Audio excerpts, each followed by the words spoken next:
Maryse Duhamel, bonjour. Bonjour.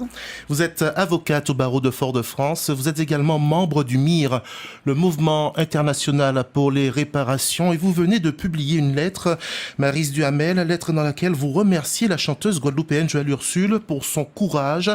Elle avait reproché à François Hollande une hiérarchisation des horreurs de l'humanité en plaçant le génocide juif en tête de ses crimes contre l'humanité.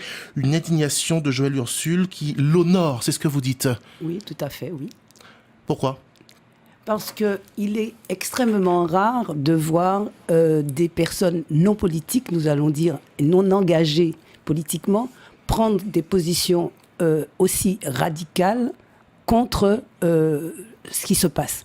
Et Madame Ursule a eu ce courage qui m'a vraiment beaucoup plu, parce que je me suis dit, voilà quelqu'un qui s'inquiète du sort de son peuple. On a le sentiment d'être souvent seul quand on se bat, quand on voit des choses et qu'on fait circuler des idées un petit peu par la toile, puisque maintenant on a Internet et que c'est un peu plus facile.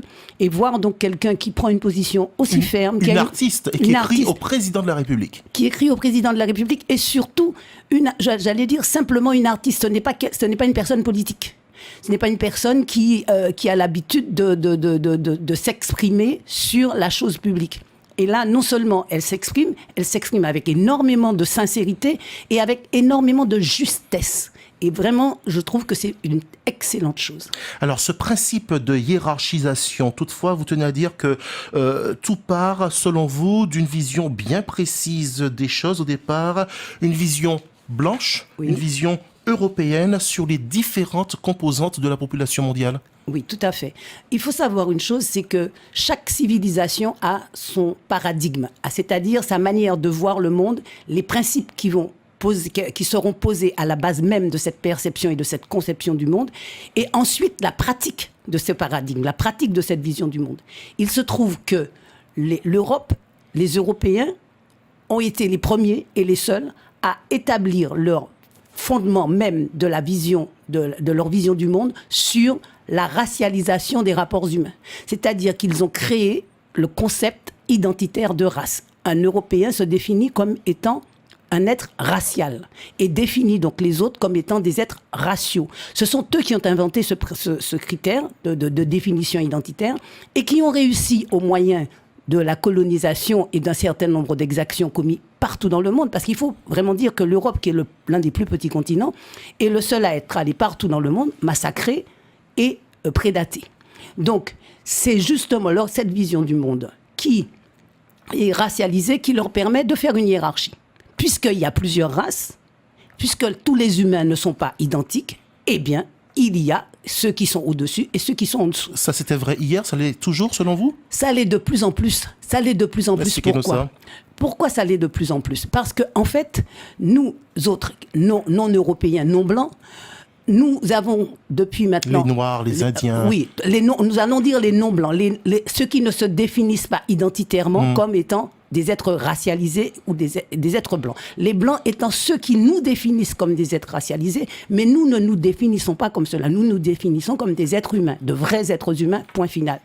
Et donc, les Européens ont réussi à imposer ce système au monde, et il se trouve que maintenant, vous allez partout, et tout le monde parle de race. Comme si la race existait. Il y a quand même un combat pour faire sortir ce mot, par exemple, de la Constitution française. Voilà. Alors, faire sortir ce mot de la Constitution française, c'est bien parce que c'est eux qui l'ont inventé, qu'ils sont maintenant un petit peu embêtés avec. Parce qu'ils se rendent compte de la chose suivante, c'est qu'il y a de plus en plus de gens qui, comme moi, commencent à dénoncer cette pratique. Parce qu'il y a la vision du monde, et puis, il y a la pratique de la vision du monde. Nous, non-blancs, nous avons notre vision du monde, qui consiste à dire que tout le monde, c'est monde, qui consiste à dire qu'il n'y a pas de race, qui consiste à dire que l'autre en face de moi, c'est moi.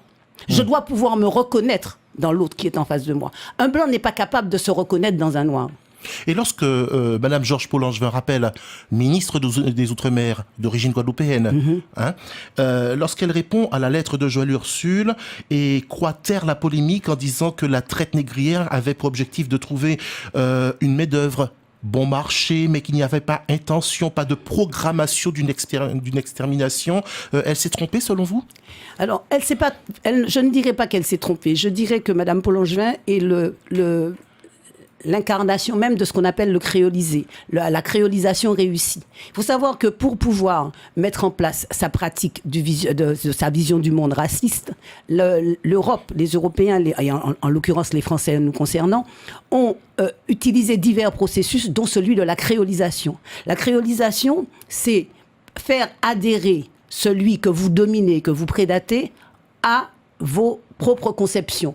Je suis supérieur, donc tu dois penser que je suis supérieur. Je dis que tu es inférieur, donc toi aussi tu dois dire que tu es inférieur. Donc Madame Paul Langevin, c'est un exemple, produit de ce voilà, c'est un exemple vous. Très réussi de ce qu'on appelle la créolisation. C'est une créolisée. Et je ne dis pas ça pour l'insulter, et je ne voudrais surtout pas, je sais que ça va peut-être pas lui plaire, mais il faut qu'elle comprenne une chose, c'est que quand elle dit ça, elle adhère directement à la base raciste posée par les Européens, et en l'occurrence par les Français, et qui régit le monde en ce moment. Le système de civilisation de la France et de l'Europe en général est un système raciste. Le corpus juridique, les institutions juridiques et judiciaires de la France sont des institutions racistes. Et voilà, vous allez vous faire tellement d'amis là aujourd'hui. Et quand je vous dis que c'est raciste, je pense à ce que vous avez signalé tout à l'heure dans le journal. Et regardez, pour ce matin, j'avais pensé que peut-être qu'on me parlerait de propos racistes. Je n'étais pas au courant de ce qui s'est passé là. Oui, mais on le rappelle très rapidement, des touristes qui ne voudraient pas que leurs enfants se baignent avec des enfants de Martinique. Des enfants noirs en Martinique. Donc, voilà. Eh bien, j'avais noté sur un petit papier, j'avais noté épiphénomène, ce que c'est qu'un épiphénomène. Un épiphénomène, c'est un phénomène accessoire qui accompagne le phénomène essentiel sans être pour rien, mais pour rien dans son apparition ou dans son développement. Que voulez-vous dire par là ? Donc, tous les propos racistes, tous les comportements racistes que vous verrez se multiplier et se décupler ne sont pour rien dans le système raciste dans lequel nous vivons. Ils ne sont que la conséquence. Alors, que faut-il faire pour sortir de cela ? Il faut détruire ce système. Une fois que nous avons compris, et les seuls qui peuvent le faire, ce sont les vrais êtres humains, ceux qui se revendiquent non pas en tant qu'êtres raciaux ou être racialisés, mais en tant qu'êtres humains, point. Vous savez que vous allez vous faire taper sur les doigts, hein, parce que vous parlez de vrais êtres humains. Oui, de vrais êtres humains, et non pas des êtres humains raciaux. Les Blancs se sont eux-mêmes mis hors humanité. Pourquoi ils se sont mis hors humanité ? À partir du moment où ils disent qu'ils ont une identité raciale, leur identité raciale n'est plus humaine, parce que l'être humain n'est pas racialisé.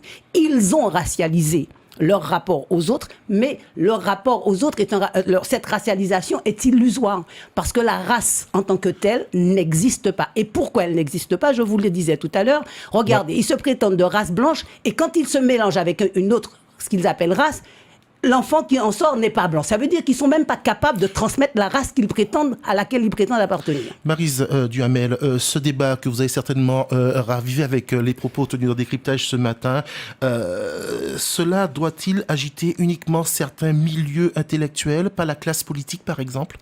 Davantage en tout cas ? Ce qui se passe surtout dans notre île. Dans le système raciste dans lequel nous vivons, il y a un certain nombre d'éléments qui sont mis en place, un certain nombre pas de pratiques, mais d'institutions, nous allons dire, qui sont mises en place et qui permettent de maintenir le système. Et nos politiques en font partie, parce que nos politiques sont comme nous, et je parle aussi pour moi. Longtemps, j'ai été créolisée et je suis en train de me décréoliser. Donc, nous sommes nés, faut quand même pas oublier notre histoire. Nous sommes le produit de viol. Nous tous qui sommes là, nous sommes le produit de viol, le viol de l'Afrique par l'Europe. Donc, ça veut dire quoi ? Ça veut dire qu'à la base même, nous sommes des êtres qui sont nés dans des souffrances. D'ailleurs, nous n'aurions jamais dû être là. Des jérémiades, certains diront, il faut savoir dépasser ça. Donc, mais je ne me plains pas, je dis simplement que nous sommes issus de viol. Nous avons subi pendant des siècles, et nous continuons de subir, une domination qui nous impose de nous penser et de nous vivre comme étant des sous-humains. Nous avons un statut, nous autres. Des choses changent, Maryse Duhamel. En Martinique, il faut que vous sachiez une chose. Le décret de 1848, qui a proclamé l'abolition de l'esclavage, a déclaré que les nègres étaient affranchis. Ça veut dire quoi ? L'affranchi, le statut d'affranchi est un statut particulier du Code noir. L'affranchi n'est pas considéré comme un être humain. le seul être humain dans le code noir, c'était le blanc. Vous aviez l'esclave qui était un meuble, et puis vous l'avez l'affranchi qui était une espèce de bâtard entre les deux, mais qui de toute façon n'était pas un être humain. Donc aujourd'hui, avec le décret de 1848, juridiquement, dans le corpus juridique français, nous sommes des sous-humains. Et c'est tellement vrai que nous sommes des sous-humains que lorsque le décret de 48 a été voté, non seulement il n'a jamais été pensé d'indemniser les Noirs pour ce qu'ils avaient vécu, mais c'est les Blancs qui ont été indemnisés. Pourquoi ils ont été indemnisés? Parce que lorsque vous commettez un crime contre l'humanité, vous avez trois choses qui fait qu'une personne, qu'une personne en droit français est considérée comme un être humain. C'est le droit, le droit à son intégrité physique, le droit à son intégrité psychique ou morale et le droit au respect de sa dignité humaine. Lorsque vous me dites que vous ne me réparez pas de ce que vous m'avez fait, ça veut dire quoi? Ça veut dire que vous ne respectez pas mon droit à la dignité humaine. Vous me considérez comme un être, comme une chose, puisque vous allez indemniser mon propriétaire, c'est-à-dire les maîtres blancs créoles, et moi, comme le cochon, la poule, la vache, je ne serai pas indemnisée. Maryse Duhamel, ce sera un combat qui sera très long pour vous encore? Ah, je il crois fera des émules? Oui, non, mais il a et déjà vous remerciez Joël 100% Ursule? des gens. Oui, je remercie vraiment Joël Ursule parce que c'est enfin, on a le sentiment que ça grouille maintenant. C'est-à-dire qu'il faut dire aussi que les Français sont allés très loin. Hollande va très très loin. Hollande est quelqu'un enfin, je croyais que c'était difficile d'être pire que Sarkozy, mais je me rends compte que bon, il y en a qui ont encore de l'avenir. 7h27, c'est déjà la fin de cette émission. Merci d'avoir été avec nous, Maryse Duhamel. On rappelle que vous êtes avocate au barreau de Fort-de-France, ça s'est entendu dans vos propos, et que vous êtes également membre du MIR, le Mouvement international pour les réparations. Ça s'est entendu également dans vos propos. Bonne journée, merci. Merci.